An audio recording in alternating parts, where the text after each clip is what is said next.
Mr. Speaker. Honourable Nikki Kay.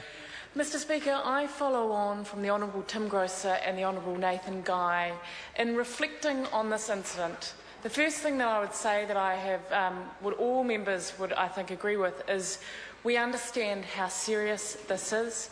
That is why, from the moment that the government has been informed, we have swung into action. There have been many streams of work. The first has been around ensuring that the public is protected.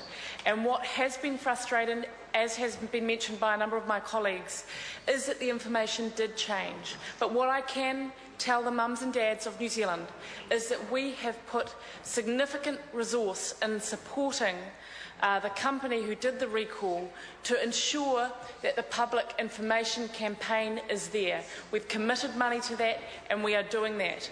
The second thing I want to reassure the public about is that the Director-General, with the rest of the response team, which covers MFAT, Health and a number of other government agencies, have been working hard to try and resolve this incident.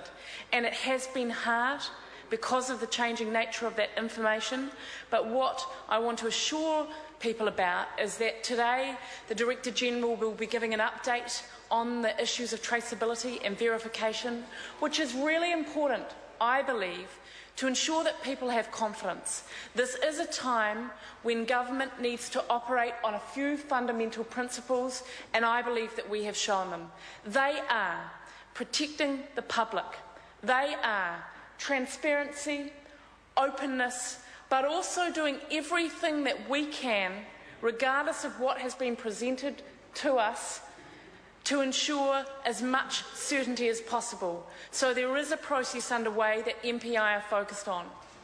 The other important point that has been raised by the Prime Minister and a number of other ministers is that we understand, for a country, for generations who have been providing safe food, that this is a serious incident because it does dent people's confidence in us. And that's why we are committed at the appropriate point to ask those questions and to put a process in place to ensure that all New Zealanders, but also people across the world, have that same level of confidence in our food safety systems. And what I want to do is make this point. The first thing is that our food safety systems are made up of a significant investment in terms of science, testing and standards. But I do believe there are questions that need to be asked, and they will be asked at the appropriate time.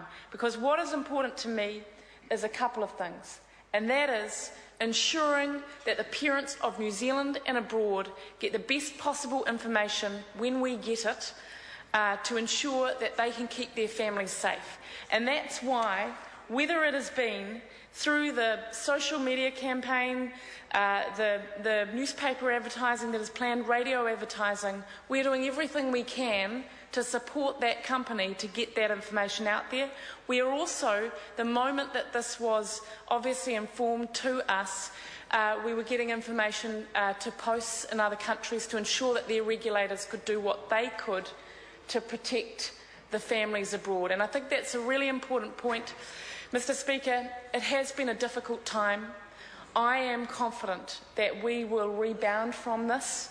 I do believe that the government has showed an incredible amount of fortitude in terms of the number of ministers that have been involved to work really hard across government to do everything we can to mitigate from this incident. And I just want to reassure the people of New Zealand that not only do we take it seriously, but that we're focused on protecting the public, and when the appropriate time happens, we will ensure those questions are answered so that we can continue to retain our reputation as one of the most trusted nations in the world in terms of food. Thank you, Mr. Speaker. Honourable Shane Jones. Kia ora. Based on what other parliamentarians have said this afternoon. Sir,